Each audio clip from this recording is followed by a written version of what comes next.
feeling is that very definitive lake effect band. You can actually see where it starts and where it ends. You can see it coming. Something that reminds me of this was back in 2001 when we had over 7 feet of snow that fell at the Buffalo airport. So that was recorded at the airport, but that fell over several days from, I believe, the 25th up to the 29th of December. Right. So it was right around that Christmas time. Now it's over one 24-hour period where there was 60 inches of snowfall. So just absolutely impressive, and that's where we have some of these images coming in as well. Impressive snowfall totals across the area and at 7 First Alert. This came from Alden. A friend of mine sent this in to me. This is their garage trying to look out. That's at least 4 feet of snow that you can see there, and images like this are just all across the board. Yeah, they're not going anywhere. We've seen quite a few of these photos where someone opens up the door and you can see it all the way up to 5 or 6 feet, and they're not getting out.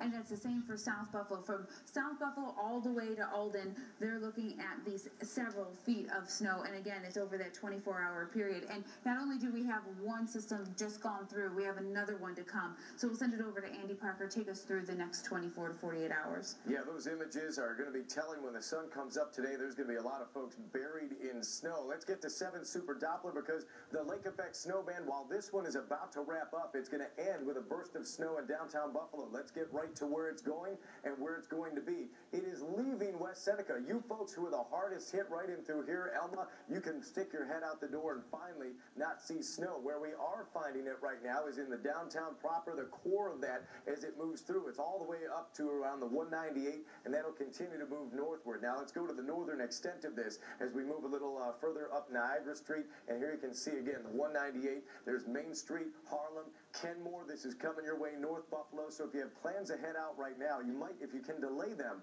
by a half hour, 40 minutes, you may miss this completely as it continues to sweep on by. If you're headed into the city, you're driving right into those whiteouts. Now, this is the airport out here. That's going to be affected. And as we go a little bit further off to the east, we'll widen our picture out. You'll notice that this does not extend as far inland. Sheridan Drive, we're talking about Amherst, Clarence. Let's continue to widen this picture out and move on off to the east a little further, and we'll show you the furthest extent of this. Newstead, that was beat up pretty good yesterday. Pembroke and Alden, this lightens up a lot in Darien and Attica, so this is really going to be confined to Erie County.